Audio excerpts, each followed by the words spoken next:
साथियों, जय सेवा, जय जोहार, जय गोंडवाना, जय फड़ापेन, जय लिंगो, जय जंगो, जय शंभो। आज एक छोटा सा कहानी के माध्यम से बहुत ही अच्छा सारगर्भित और हौसला अफजाई भरा कहानी लेके आया हूं आपके लिए।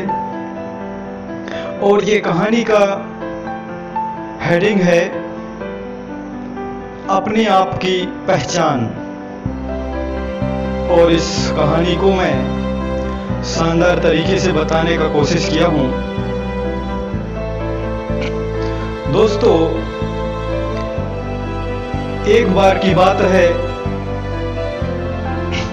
गोंडवाना के पराक्रमी, महान साहसी, महान योद्धा राजा, जो नाम से ही झलकता था कि कितने बड़े पराक्रमी राजा हैं, ऐसे हमारे सच्चे सपूत राजा हीरा खान छत्री, जो हीरागढ़ में अपना साम्राज्य चलाते थे। राजा हीरा खान एक बार अपने राजपाट के काम संबंधित कुछ कामों को लेकर छत्तीसगढ़ गोंडवाना के महान राजा सोना खान उइके के पास जाना चाहे और अपने सैनिकों से बोले कि कुछ काम से हमें राजा सोना खान के पास चलना है। तो सभी सैनिकों ने हाँ कर दिया। भला राजा की बात और राजा के आदेश कैसे टालते। तो एक दिन तैयार हुए सभी, राजा और उसके सैनिक राजा के जो सवारी करते थे उस घोड़े का नाम शाहकरण घोड़ा, जो बहुत ही ताकतवर और फुर्तीला, चुस्त, तंदुरुस्त। उस घोड़े में राजा हमेशा इधर उधर जाते थे, राजपाट के काम हो या फिर लड़ाई का काम हो। तो और सैनिकों के घोड़ा, ये तमाम लोग सोना खान के दरबार में जाने के लिए तैयार हुए। इसी दौरान छत्री की रानी, अर्धांगिनी पत्नी कमाल हीरो बोलती है कि राजा, साथ मैं भी चलूंगी, मैं भी राजा सोना खान के दरबार देख के आऊंगी, कैसा है उनका दरबार। तो राजा सोना खान ने भला अपनी प्यारी रानी की बात को कैसे टालते, राजा ने हाँ बोले, चलो। तो सुबह सुबह सैनिक, राजा और रानी बढ़िया से तैयार हुए। रास्ता 3 दिन और 2 रात का था। भारी बीनाबान जंगल। उस समय किसी भी प्रकार का आवागमन के साधन के लिए बस, गाड़ी, कार, मोटरसाइकिल नहीं हुआ करते थे। अपने पारंपरिक घोड़ों के माध्यम से सुबह सुबह पूरा 3 दिन का और 1-2 रात का खाने पीने का बंदोबस्त लिए निकल पड़े। कमाल हीरो रानी भी हीरा मोती सोना चांदी के गहनों से लदे, ऊपर से नीचे तक एकदम सुसज्जित, वो भी तैयार। सुबह सुबह सभी निकल पड़े। बीड़ाबान जंगल में दिन भर का रास्ता खत्म किए, शाम का समय हो गया। शाम के समय अचानक उन्हें जंगल के अंदर 3 लोग मिले। तीनों लोग बोले, राजा साहब, कहाँ जा रहे हो इतने बीनेबान जंगल में, क्या काम आ गया? तो राजा साहब बोले, यार हम राजपाट से संबंधित कुछ काम को लेके छत्तीसगढ़ राजा सोना खान उइके के पास जा रहे हैं। तो उन तीनों लोग बोले, राजा साहब अगर आपका आदेश हो तो हम इतने भारी जंगल में आपके सफर में आपका सहयोगी बन सकते हैं, अगर आपका इजाजत हो। राजा साहब बोले, जरूर, अगर आपको कोई दिक्कत नहीं तो मुझे भी कोई दिक्कत नहीं, चलो साथ। शाम का समय हो गया और रात भी हो गया। फिर राजा साहब बोले उन तीनों लोगों को लेके कि यार बहुत रात हो चुका है, अब यहाँ आराम कर लेते हैं। तो अपने घोड़ों से नीचे उतरे, बोरा बिस्तरा लगाए, खाना पीना खाए और आराम करने के लिए अपने अपने बिस्तरों में कोई लेट गए, कोई बैठ गए और नींद आने से पहले तक इधर उधर की बातें चलता रहा। वो तीन लोग भी अपने बातें बताते रहे और कुछ को नींद आ गया, सारे सोने लगे। राजा साहब को नींद नहीं आ रहा है और उसके दिमाग में एक बात चलने लगा राजा साहब के कि ये तीन लोग सहयोग के बहाने कुछ गलत कांड तो नहीं करने वाले हैं। और उनके दिमाग में ये चीज घर कर गया और उन्हें पता चल गया इस बात का कि ये लोग सहयोगी नहीं और कुछ हैं। तो राजा साहब ने रानी से बोले कि रानी अपने गहने उतार के मुझे दे दो।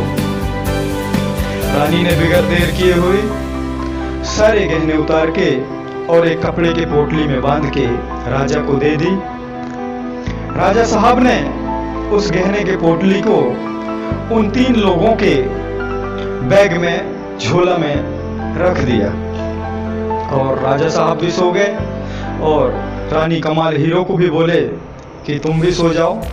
इस तरह से पूरे सैनिक और राजा हीरा खान छत्री, रानी कमाल हीरो सभी सो गए। फिर वो असल में वो तीन लोग सहयोग के बहाने लूटने का उनका प्लान था।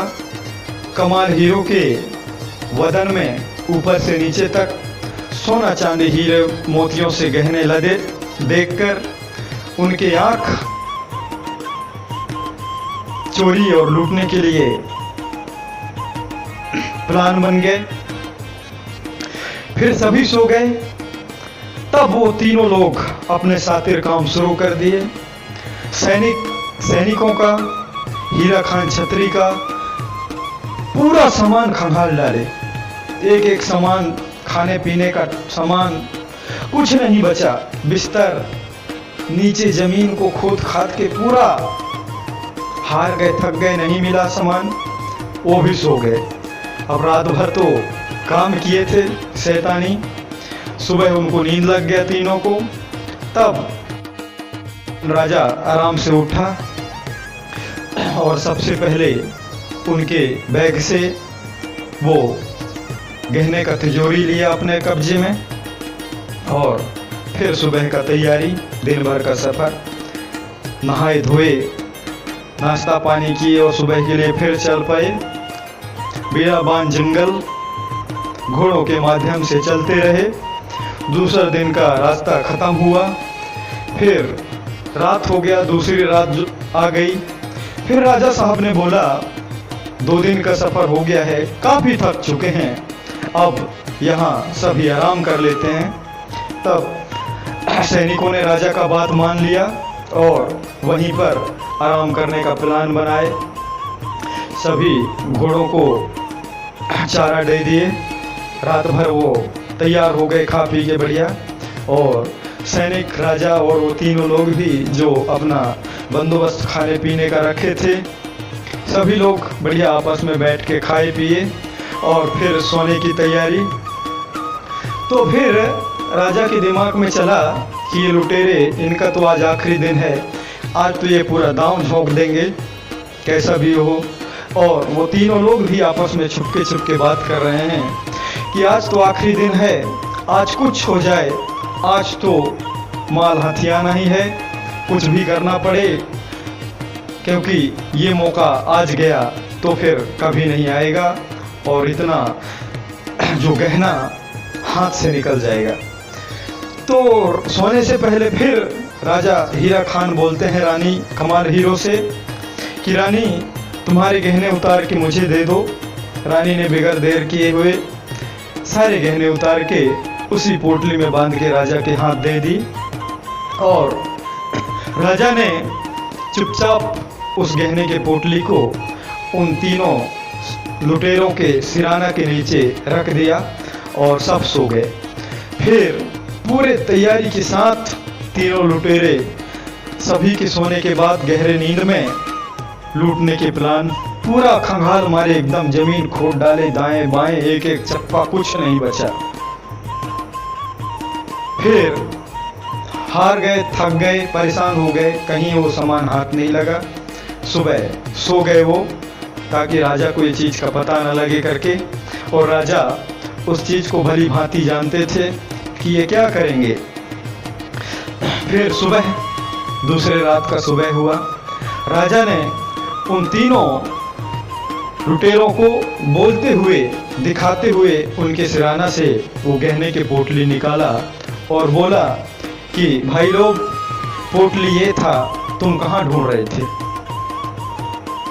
तो दोस्तों, इस कहानी के माध्यम से मैं बताना चाहा हूं कि आदमी कोई भी हो, अगर बड़े बनने के लिए, अच्छा बनने के लिए, अच्छा पाने के लिए एक इंसान के अंदर वो कुदरत ने सब कुछ दिया है, लेकिन दुर्भाग्य ये है कि आदमी अपने आप को कभी झांक के नहीं देखता, अपने आप को कभी टटोल के नहीं देखता। वो बस दूसरों का ही देखता रहता है कि उसका कैसा है, उसका कितना है, वो क्या करता है, कहाँ जाता है, कैसे कमाता है, बस। लेकिन वो आदमी एक बार अगर अपने आप को झांक के और टटोल के देख ले तो उसमें सब कुछ है, अपार शक्ति है, अपार पूंजी है उसके शरीर में।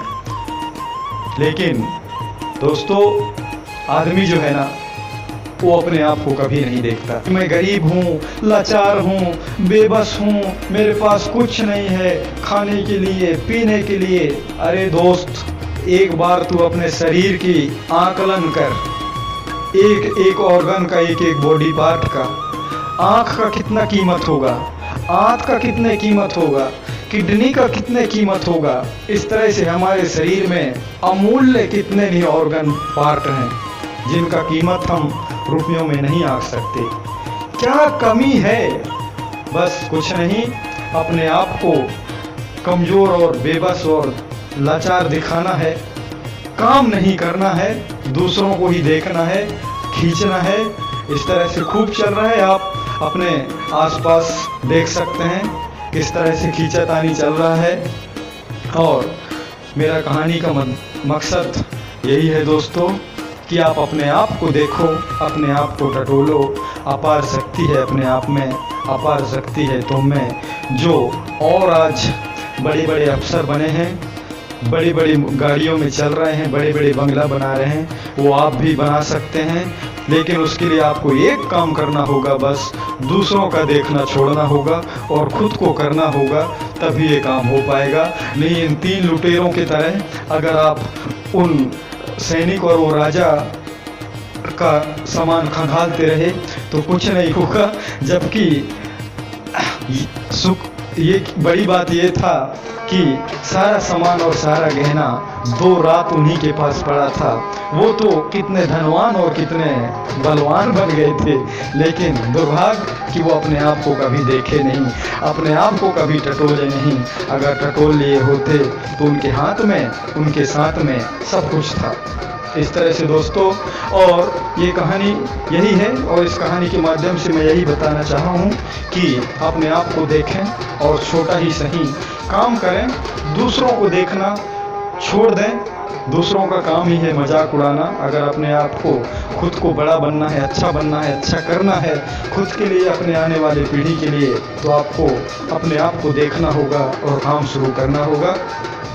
दोस्तों, इस तरह का कहानी, किस्से, गीत, कविताएं, लेख मैं लाता रहता हूं और मैं मेरी लेख, कविता, गीत और कहानियों का बात नहीं करूंगा, क्योंकि समाज में आज भी बहुत सारे ऐसे रिसर्चर हैं, लेखक हैं, ज्ञानी हैं, विद्वान हैं, जो समाज के ऊपर, साम्राज्य के ऊपर, राजा महाराजाओं के उस संघर्ष के ऊपर, हमारे रीति नीति संस्कृति के ऊपर बहुत ही अच्छे खोद के लेख लेके आते रहते हैं। उन चीज़ों को देखें, सुनें, पढ़ें, समझें। और रही बात गीत संगीत का, तो गीत संगीत तो एक मनोरंजन का साधन है ही, लेकिन उसको मनोरंजन तक ही ना सीमित रखें, क्योंकि उन गीतों में, उन शब्दों में वो बहुमूल्य चीज़ छुपा है, बहुत राज छुपा है। एक एक शब्दों में, उस शब्द के एक कदम आगे और एक कदम पीछे तक सोचें कि इस शब्द में क्या चीज़ छुपा है, क्या बताने चाहा है, क्योंकि हमारे रीति नीति संस्कृति की तमाम चीज़ें गीतों में मिलते हैं। दोस्तों, हमारे संस्कृति, रीति नीति की चीज़ें कोई किताबों में किसी ने लिखा नहीं, वो चीज़ें गीतों में मिलते हैं। इसलिए इनको मनोरंजन तक ही सीमित ना रखें, उन गीतों को मनोरंजन के साथ साथ उनके रहस्यों को समझें। बहुत कुछ चीज़ आप 80% पकड़ लेंगे गीतों के माध्यम से हमारे रीति नीति संस्कृति को।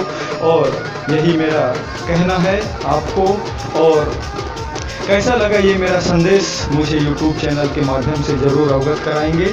और एक आग्रह करूँगा कि इस तरह की जानकारी मैंने तो मेरे छोटे से प्रयास से, अल्प बुद्धि के माध्यम से, हालांकि आप लोग सभी अच्छे जानकार हैं, मेरे से ज़्यादा जानकारी रखते हैं, ऐसा बात नहीं है, लेकिन अच्छा लगे तो मेरे YouTube चैनल को ज़्यादा से ज़्यादा सब्सक्राइब करें, शेयर करें। इन्हीं आशा और विश्वास के साथ आपसे विदा लेता हूँ। जय सेवा, जय जोहार, जय गोंडवाना। सादर धर्मवीर मरकाम, गढ़ा मंडला, मध्य गोंडवाना।